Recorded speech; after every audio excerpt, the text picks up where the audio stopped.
자, 하나님 말씀 함께 나누겠습니다. 오늘 우리에게 주시는 말씀은 요한복음 4장입니다. 요한복음 4장 20절에서 26절의 말씀입니다.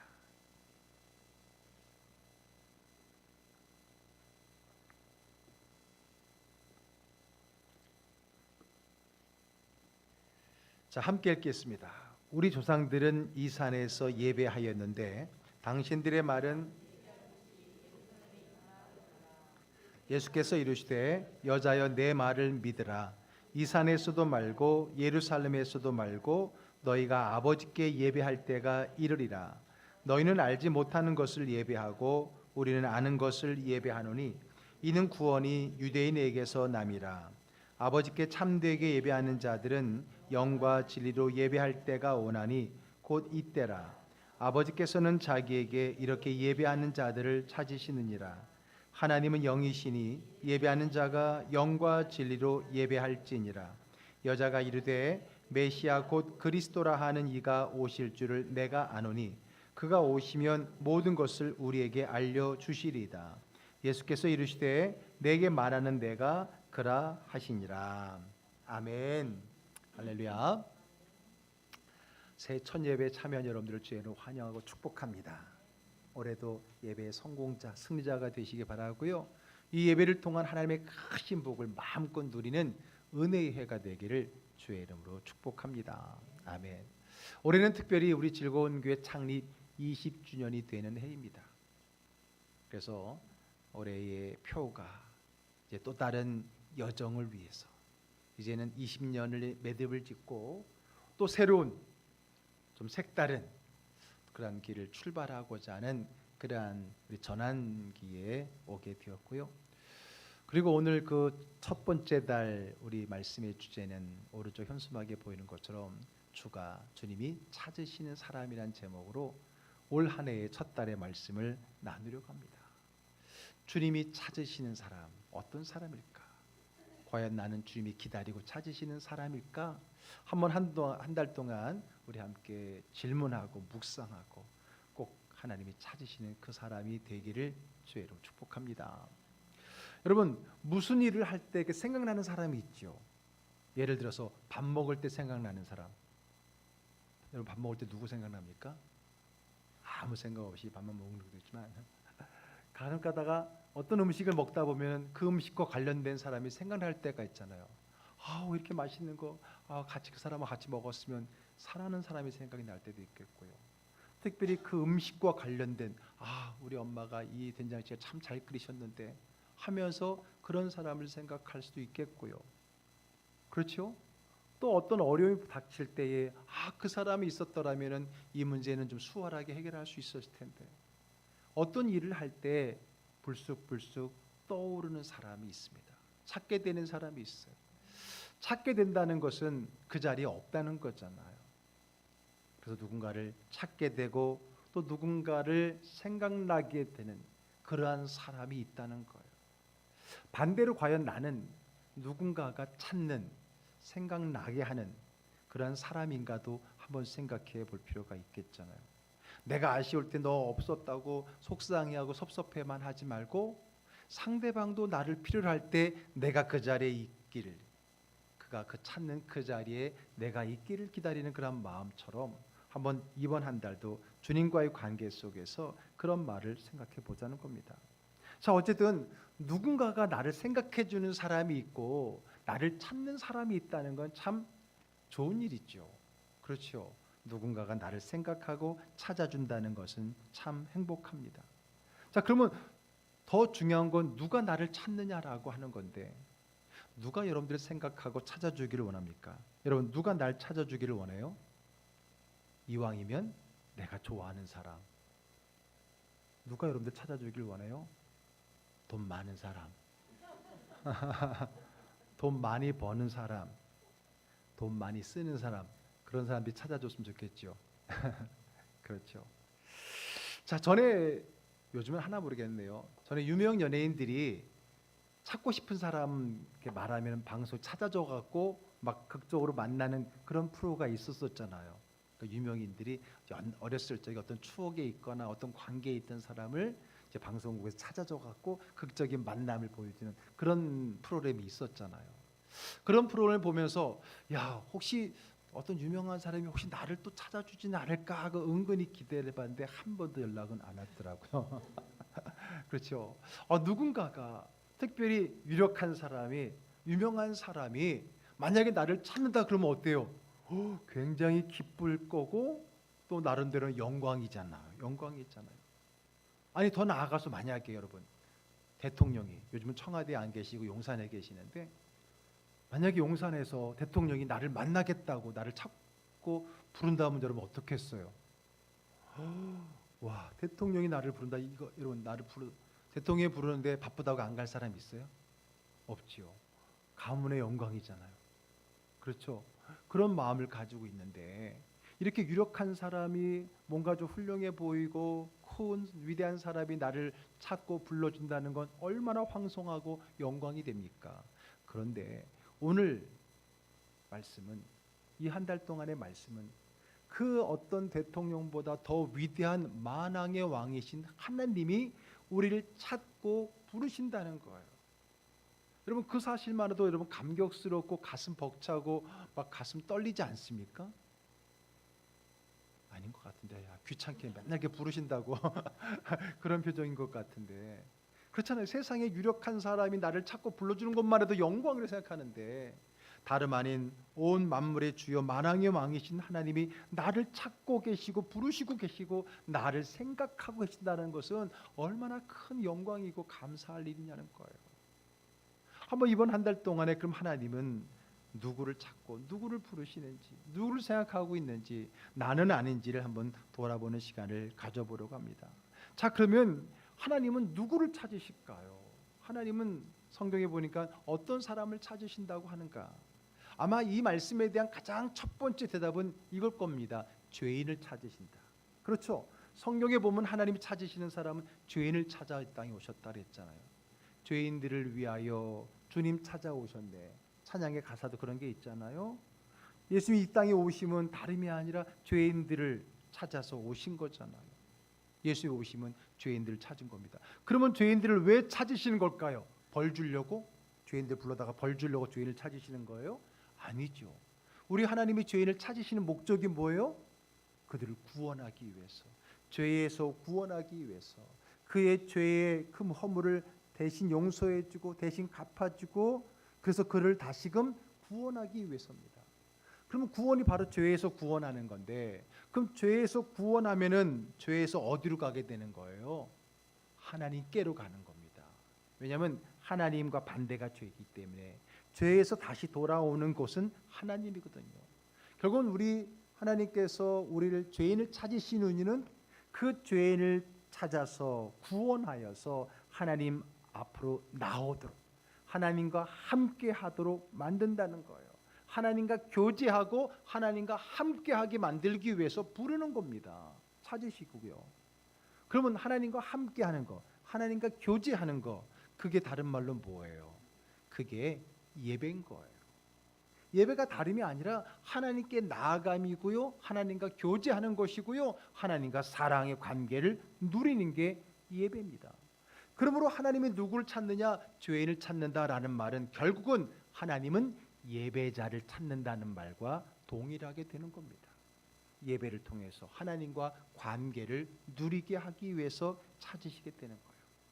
여러분 우리가 믿고 우리가 늘 믿음의 근간을 삼는 이 성경책 66권이잖아요. 창세기부터 요한계시록까지 이 성경의 각각 다른 66권을 하나의 주제로 관통한다면 몇 가지 주제를 가지고 관통을 할 수 있는데 그 중에 하나가 뭐냐면 바로 이 예배 혹은 예배자라는 주제로서 이 66권을 하나로 관통시킬 수가 있는 겁니다. 한번 볼까요? 창세기 하나님의 창조 이야기 있잖아요. 하나님께서 많은 피조물을 창조했지만 그 중에 인간을 창조하셨을 때는 다른 피조물들과는 다르게 창조하셨어요. 어떻게 해요? 하나님의 형상으로 창조했어요. 하나님과를 닮게 창조했다는 겁니다. 왜 그랬을까요? 왜 하나님은 다름 아닌 우리 인간을 하나님의 형상으로 창조했을까요? 그것은 하나님 자신과 공통 분모를 준 거잖아요. 그럼 하나님 형상이 뭐예요? 성경으로 말하면 영이란 말이에요. 하나님은 영이시니 그 코에 생기를 불어넣음으로써 다른 피조물에게 없는 그 하나님의 영을 우리가 받게 된 거예요. 그래서 하나님 형상이 영인 거예요. 그리고 또 거룩이에요. 거룩은 뭐예요? 구별이거든요. 다른 피조물들과 세상과 비교되는 거. 그래서 하나님의 형상을 두 가지로 말하라면 영과 거룩이거든요. 그럼 하나님은 왜 우리에게 자기에게 있는 형상인 영과 거룩으로 창조했는가? 자신과 같은 공통점을 주어서 그 공통점으로 교제하기 위해서입니다. 여러분, 우리가 사람을 만나도 그 사람과 관계를 맺기 위해서 자꾸만 뭔가 하나 물어보다가 뭔가 걸려라. 뭔가 공통점이 있으면 좀 더 친근감을 느끼잖아요. 그래서 고향을 물어보고 학교를 물어보고 나이를 물어보고 심지어는 좋아하는 게 뭔지를 물어가면서 뭔가 공통점이 있으면 그 공통점을 가지고 그 사람과의 대화가 열리고 관계가 열리듯이 하나님은 자신에게 있는 형상을 우리에게 줌으로써 그 목적이 뭐예요? 자신과 교제하기 위해서예요. 그 교제가 다른 말로 뭐라 그랬어요? 예배란 말이에요. 즉 하나님에게 예배하도록, 예배를 통해서 사랑의 교제를 나누기 위해서 하나님이 우리에게 하나님의 영을 주셨다라는 거예요. 근데 문제는 우리가 그 하나님의 영에 치명적인 손상을 입게 됩니다. 왜요? 죄를 지었거든요. 죄를 지어서 그 치명적인 손상을 갖고 오게 돼서 하나님과 유일하게 통할 수 있는 그 부분이 고장이 난 거예요. 그래서 하나님과 함께 할 수 없고 그래서 에덴에서 쫓겨나게 되는 거죠. 그래도 하나님은 어떻게든지 그들과 교제하기 위해서 그들에게 예배를 만들어 준 겁니다. 그래서 아담 다음에 2세대인 가인과 아벨이 하나님 앞에 예배 제사를 드리게 되는 거예요. 근데 참된 그 중에 둘 중에 하나가 참된 예배자가 있었어요. 누구예요? 아벨이었거든요. 근데 그 참된 예배자 아벨이 가인에 의해서 죽임을 당하게 됩니다. 결국 이 땅의 인간과 하나님의 예배의 관계가 끊어지게 생겼던 거예요. 그래서 하나님 어떻게 합니까? 그 예배의 관계를 이어가기 위해서 새로운 예배자를 그들에게 주죠. 그래서 아담과 하와에게 죽은 아벨을 대신하여 또 하나의 아들을 주는데 그 이름이 셋입니다. 셋. 자, 성경 한번 읽어볼게요. 창세기 4장 26절입니다. 셋도 아들을 낳고 그의 이름을 에노스라 하였으며 그때의 사람들이 비로소 여호와의 이름을 불렀더라. 비로소 여호와의 이름을 불렀다는 말은 다른 말로 뭐예요? 예배드렸다는 거거든요. 예배드렸다는 건 뭐예요? 하나님을 만나고 교제했다는 겁니다. 비로소 아벨이 죽음으로써 예배가 끊어질 줄 알았는데 다시 하나님께서 셋을 보내심으로써 그를 통해 다시금 예배가 회복이 되고 예배자가 이어갈 수 있었다는 거예요. 그런데 가인의 즉 비예배자인 가인의 자손이 있었고 예배자의 자손인 셋의 가문이 있어요. 창세기에는 두 족보가 나오죠. 그런데 점점 시간이 지날수록 이 둘이 섞이게 되는 거예요. 그럼 섞이게 되면서 선한 영역이 주면 좋은데 오히려 악한 영향이 오면서 세상이 더욱더 혼탁해지고 예배가 사라질 위기가 생긴 거예요. 그래서 하나님께서 어떻게 합니까? 안 되겠다. 이러다가는 이 땅이 예배가 없어지겠구나. 그래서 비예배자들을 타락한 인간들을 하나님이 물로 심판하시면서 그 가운데 참된 예배자를 남깁니다. 그가 누구예요? 노아지요. 노아가 남게 된 겁니다. 참된 예배자가. 그래서 여러분 방주 안에 각종 짐승들이 들어가는데 성경에 보니까 보통 짐승들은 2쌍씩 들어오는데 정결한 짐승들은 7쌍씩 들어왔어요. 왜 그랬을까? 제가 묵상해 보니까 정결한 짐승은 예배의 제물로 쓸 수 있는 짐승들을 말하는 거잖아요. 그러니까 더 많이 들어간 거는 결국 예배를 위한 거거든요. 그리고 마지막에 방주가 멈추고 아라랏산에 멈추고 드디어 밖으로 나와서 노아가 아들들과 제일 먼저 한 게 뭐였어요? 예배를 드리는 거예요. 예배가 선포된 거죠. 근데 그 예배도 결국은 바벨 사건 이후로서 흩어지게 되는 거죠. 하나님 모르게 그들은 다 세상의 교만에 흩어지게 된 거죠. 그러면 이제 이 땅의 예배가 끊어진 겁니다. 그때 하나님이 다시 한번 또 한번 예배자를 찾으셨어요. 그때 하나님이 찾으신 사람이 누구예요? 창세기 12장에 아브라함인 거죠. 아브라함. 그래서 그 아브라함을 통해서 끊어진 예배를 회복하고 그 아브라함을 찾아서 그 예배를 이어가는 거예요. 그래서 아브라함과 이삭과 야곱으로 이어가는 거죠. 그런데 요셉 시대 때에 다시 이스라엘 민족은 애굽으로 가게 돼서 그곳에서 그 풍요로운 땅에서 살아가면서 나중에는 노예로 전락하면서 하나님을 잃어버리게 되는 거죠. 그래서 하나님은 다시금 그들을 예배자로 만들기 위해서 또 한 사람을 찾고 부르시는데 그땐 누구예요? 모세지요. 그래서 모세를 통해서 이스라엘 민족을 불러내는데 그때 바로왕에게 뭐라고 하고 불러낸지 아세요? 우리 가나안 땅으로 가겠습니다라고 불러낸 게 아니라 이 백성을 하나님 앞에 예배드리기 위해서 보내달라고 말했던 겁니다. 예배의 목적이 있는 거예요. 그래서 그들을 끌고 나와서 시내산에서 예배를 드리게 되고 이제는 본격적으로 예배를 드리는 처소를 만들게 되는데 그게 성막인 거죠. 그래서 광야에서 성막을 통해 예배가 이어지게 되고 가나안 땅에 정착해서는 시간이 흐른 뒤에 솔로몬에 의해서 성전, 예루살렘의 성전이 세워지면서 예배가 세워진 거예요. 그런데 아무리 성전이 있으면 뭐합니까? 그들의 예배가 멈추고 타락된 예배가 되면서 결국은 북이스라엘이 멸망하고 나중에 남유다도 멸망하면서 그 성전이 파괴가 되어진 겁니다. 예배가 끊어진 거죠. 그러나 하나님께서는 예레미야의 예언대로 포로로 갔던 그들이 70년 만에 다시 돌아와서 제일 먼저 뭘 했어요? 무너진 성전을 재건하면서 다시 예배를 회복시키게 되는 겁니다. 자, 그런 이야기, 결국 이 성경의 이 모든 스토리를 다 예배와 그 하나님이 찾으시는 예배자의 이야기로 관통이 될 수 있잖아요. 자, 그런 가운데 신약으로 넘어오게 되면서 이제 오늘 복음서 중에 요한복음 오늘 4장의 말씀을 통해 우리 주님께서 다시 한번 그 예배자와 하나님이 어떤 마음으로 예배자를 찾으시는지, 주님이 찾으시는 참된 예배자가 누구인지를 오늘 본문을 통해서 다시 한번 우리에게 말씀을 해주는 겁니다. 자, 오늘 말씀은 이미 이 본문을 우리가 수차례 이야기했기 때문에 기본적인 배경을 잘 알고 있을 거예요. 예수님께서 유대 땅, 이스라엘 땅의 남쪽 유대 땅에서 북쪽 갈릴리를 가시기 위해서 그 가운데 있는 사마리아를 지나가시게 되었던 거거든요. 여러 번 말씀드렸지만은 사실 유대인들이라면 그 길로 가지 않았다 그랬죠. 왜냐하면 사마리아 사람들과 별로 관계가 좋지 않아서 돌아가더라도 그 길로 가지 않는 게 대부분의 유대인들의 길 여정이었던 거예요. 요단강을 2번 건너서 베레아 지방으로 돌아가는 게 그 당시에 그들의 길이었는데, 근데 예수님께서는 돌아가지 않고 사마리아를 가신 이유는 바로 오늘 이 사마리아 여인을 또 그 지역을 전도하고 오늘날 우리들에게 예배가 무엇인지를 가르쳐 주시기 위한 그 계획을 가지고 오늘 이 사건을 예비하시고 진행하셨다라고 하는 겁니다. 자, 우리도 많이 들어왔지만은 왜 사마리아 사람들과 유대인들과 사이가 좋지 않느냐? 그는 구약 시대 때 역사적인 배경 때문에 그렇다 그랬죠. 예, 이스라엘이 둘로 나눠졌어요. 남북으로 나눠지고 북이스라엘, 남유다로 나눠졌는데 북이스라엘이 먼저 아수르에 의해서 멸망을 받습니다. 근데 아수르가 그 나라를 집어삼킨 다음에 어떻게 했냐면요, 사람들을 다 뿔뿔이 자기 제국으로 다 흩어버렸고요. 그리고 다른 나라 사람들을 이 땅에 들어오게 해서 서로 혼혈, 서로 결혼을 시켜서 아예 민족성이 흐려지게 만들었던 거예요. 그것을 바라보던 남쪽 유대 사람들은 이제 북이스라엘 사람들, 사마리아 사람들이라고 합니다. 왜냐하면 북이스라엘의 수도가 사마리아이기 때문에.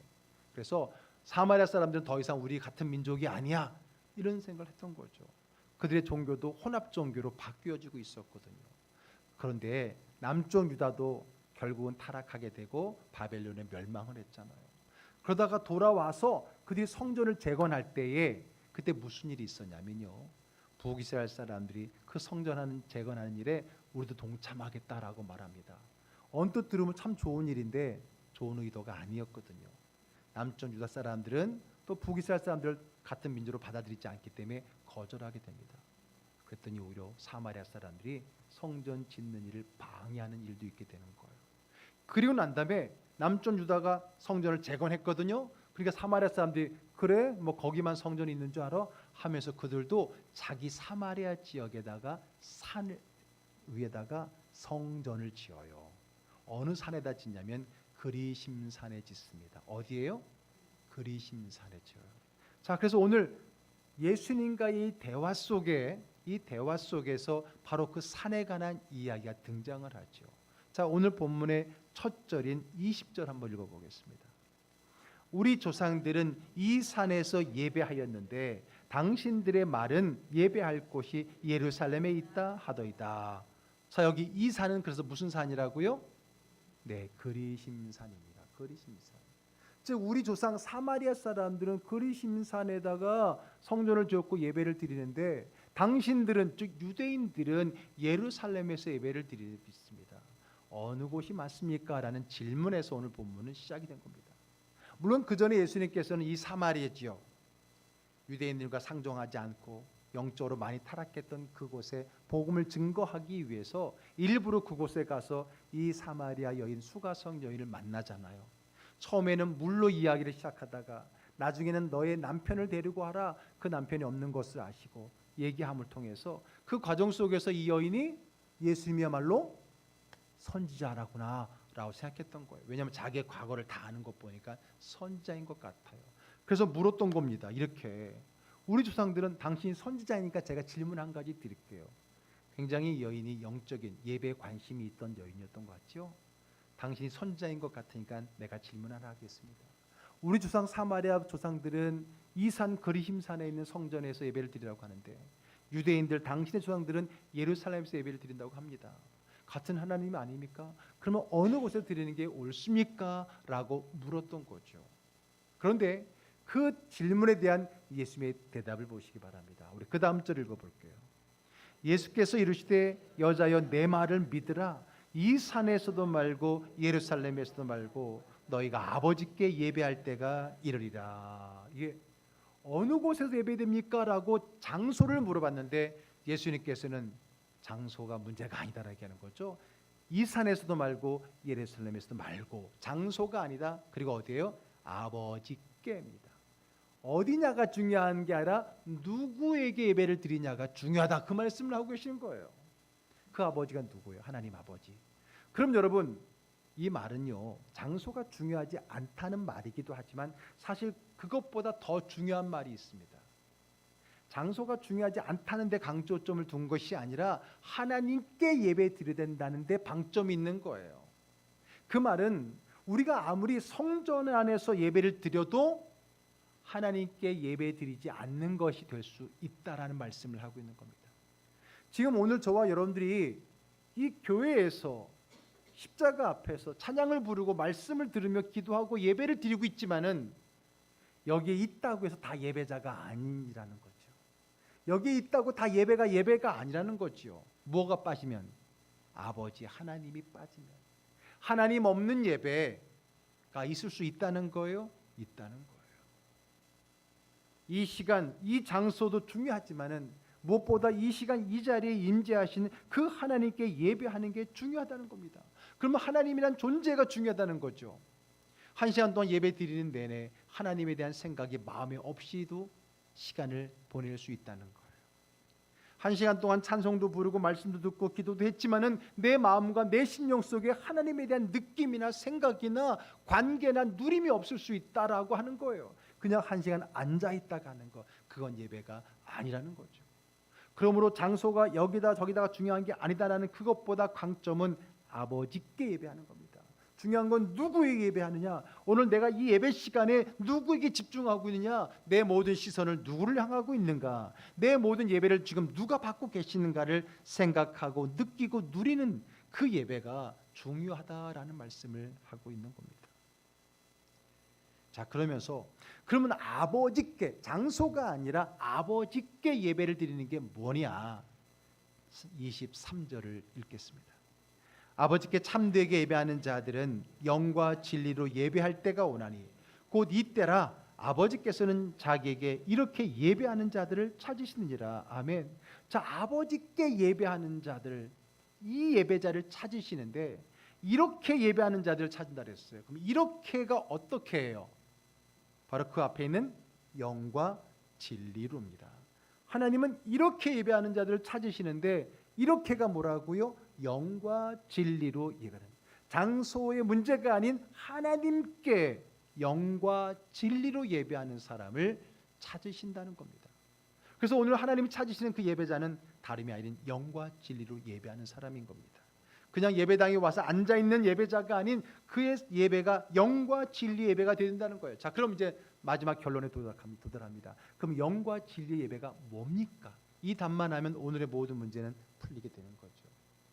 영과 진리로 예배하는 게 뭘까요? 자, 첫 번째 영으로 예배하는 게 뭘까요? 앞에도 말씀드렸지만 하나님께서 우리에게 주신 형상이 뭐예요? 영이란 말이에요. 그 영을 주신 이유는 하나님께 예배하기 위해서 영을 주셨다 그랬잖아요. 하나님의 영과 영의 교통하기 위해서 영을 주신 거니까. 그러니까 우리가 오늘 영으로 하나님 앞에 예배해야 하나님과 통하는 겁니다. 그러면 그 영을 통하게 하는 그 영적인 중요한 존재는 성령님인 거죠. 그래서 영으로 예배한다는 것은 첫째는 성령의 역사 가운데 성령의 교통하심을 통해 예배한다는 거예요. 성령님께 오늘 예배를 맡기고 성령의 이끄심을 따라 내가 예배를 드리는 거지, 내 감정이나 기분에 취한 예배는 그것은 인간적인 것이 예배가 아니라는 거죠. 내 안에 있는 성령의 이끄심을 따라 성령의 감동을 따라 드리는 그 예배가 영의 예배입니다. 그러한 성령의 이끄심을 따라 드리는 영적 예배의 주인공 되기를 주의 이름 축복합니다. 자, 그런데 여러분, 영으로 예배를 드려라 참 애매합니다. 영으로 드리면 몸으로 드리면 뭔가 막 힘을 쓰고 싶은데 영으로 드리면 뭘 끄집어내야 될지 막 잡히지가 않잖아요. 그렇죠. 그래서 여러분 성경 말씀 한 구절 드릴게요. 로마서 12장 1절 말씀 읽어보겠습니다. 그러므로 형제들아, 내가 하나님의 모든 자비하심으로 너희를 권하노니 너희 몸을 하나님이 기뻐하시는 거룩한 산 제물로 드리라. 이는 너희가 드릴 무슨 예배라고요? 영적 예배. 영적 예배니까 보이지 않는 영이니까 뭐 잘 드리고 있겠지, 그냥 뭐 할 게 없네, 그게 아니라는 거예요. 자, 여기서 말하는 영적 예배, 뭐가 영의 예배냐? 우리의 몸을 거룩한 산 제물로 드리는 게 영의 예배라는 거예요. 영이니까 나는 몸과 상관없을 줄 알았죠? 아니에요. 영적 예배는 내 몸을 드리는 거예요. 그럼 내 몸을 드린다는 건 뭘까요? 내 몸을 살아있는 제물로 드리라는 건 뭘까요? 삶을 드리라는 겁니다. 삶을. 그러니까 오늘 이 시간에 영으로 예배 드린다는 것은 뭘 해야 될지 그게 아니라 여러분들 일상의 삶이 예배자의 삶을 살아내는 것이 영적인 예배인 거예요. 우리 영적 예배, 그러니까 뭔가 신비로운 걸 상상하시고 계셨죠. 성경은 말합니다. 우리의 삶을, 살아있는 나의 생활과 삶을 하나님이 기뻐하시는 예배자의 삶으로 살아내는 것을 영적 예배라고 하는 거예요. 여기 반전이 있는 거예요. 영적, 그러니까 뭔가는 관계없는 게 아니라 내 몸을, 나의 삶을 하나님이 기뻐하시는 삶으로 드리는 거. 그러니까 아무리 교회 안에 있어도 내가 하나님을 생각하지 않으면 예배가 아니듯이, 오히려 반대로 내가 교회 밖에 있더라도 그곳에서 내가 하나님을 의식하고 하나님을 생각하고 하나님과의 관계를 누리며 예배자의 삶을 살아내는 것은 예배가 될 수 있다라고 하는 겁니다. 이런 의미에서 장소가 중요하지 않다는 것이 장소의 문제를 얘기하고 있는 건 아닙니다. 중요한 건 하나님이 없는 그것은 예배가 아니라는 거예요. 그러므로 영의 예배는 성령의 이끄심을 따라 성령의 인도하심을 따라 드리는 예배이자 내 삶을, 살아있는 나의 삶을 구별되이 하나님께 드리는 그 삶의 예배가 영적 예배, 영의 예배인 줄로 믿으시기 바랍니다. 그럼 두 번째, 진리예요. 그럼 진리는 뭘까요? 여러분, 성경에서 진리를 말하면 누구를 얘기하는 거예요? 예수님을 얘기하잖아요. 내가 곧 길이요 진리요 생명이니. 진리는 예수님입니다. 또 성경에서 진리는 뭐예요? 하나님 말씀을 진리라고 하죠. 말씀이 진리입니다. 그런데 예수님과 말씀은 같은 거예요. 그렇죠? 말씀이 예수님이고 예수님 말씀이잖아요. 요한복음에서 이야기하고 있잖아요. 결국은 예수님 말씀을 가진 예배가 돼야 돼. 그게 진리의 예배인 거고요. 그리고 거기 한 가지 더 하면은 내 마음의 중심, 진정성이 바로 이 진리의 예배입니다. 진리지만 영어로 보면 true거든요. 진정으로, 진실됨으로, 그런 것도 포함된 거예요. 그 여러분들의 마음과 진실됨으로 진정성을 가지고 우리 하나님 앞에 예배자로 나아갈 때 그게 진리의 예배인 거예요. 하나님, 예수님이신 그 예배의 주체이신 예수님, 진리이신 예수님, 그의 말씀, 그리고 거기에 덧붙인 그 진리의 말씀을 향한 나의 진정된 마음의 중심, 이것들이 모이면서 우리가 드리는 예배가 진리의 예배가 된다라고 하는 겁니다. 자, 오늘 하나님이 찾으시는, 주님이 찾으시는 오늘 첫 번째 사람, 바로 영과 진리로 예배하는 사람. 하나님이 내게 주신 그 하나님의 영으로 하나님을 찬양하고 삶이 예배가 되는 사람, 그리고 내 마음의 진정성을 가지고 내 마음의 중심을 주님께 올려드리는, 내 안에 예수가 살고 예수의 말씀으로, 그 말씀의 기초로 드려지는, 즉 내 욕심이나 내 생각, 내 위주의 예배가 아니라 성령님이 이끄시는 하나님 말씀 중심적인 그곳에 내 온 마음을 온전히 드리며 늘 하나님을 인식하고 하나님을 생각하고 누리는 그러한 예배자, 바로 하나님이 찾으시는 예배자이라고 하는 거죠. 오늘 바로 우리가 그러한 예배자 되기를 주의로 축복합니다. 주님은 바로 그러한 자를 찾고 계시는 겁니다. 여러분, 내가 누군가를 찾을 때 막 없으면 불평하고 아까 섭섭하고 짜증난다 그랬잖아요. 이제는 반대로 하나님이 찾으실 때 내가 거기 있기를 원합니다. 하나님이 예배자를 찾으실 때 그 예배의 자리에 내가 있기를 주의 이름으로 축복합니다. 여러분, 누군가가 애타게 찾고 있다. 다름 아닌 나를 애타게 찾고 있다는 걸 한번 생각해 보세요. 그분이 다름이 아니라 하나님이십니다. 하나님이 나를 애타게 찾고 있는 그 예배의 자리, 바로 그 자리에 하나님이 기뻐하시는 영과 진리로 예배드리는 예배자로 서시기를, 올 한 해에 그 예배자의 삶을 풍성히 누릴 수 있기를, 아니 여러분들의 삶이 늘 하나님이 생각하시고 기억하시고 찾으시는 그런 예배자로 함께 살아내는 저와 여러분 되기를 주의 이름 축복합니다. 그래서 올해 한 해뿐만 아니라 여러분들의 삶이 예배의 승리자가 되길 원하고요. 장소를 떠나서 여러분들의 삶의 영적 예배자로 서시기를 주의 이름으로 축복합니다. 기도하겠습니다.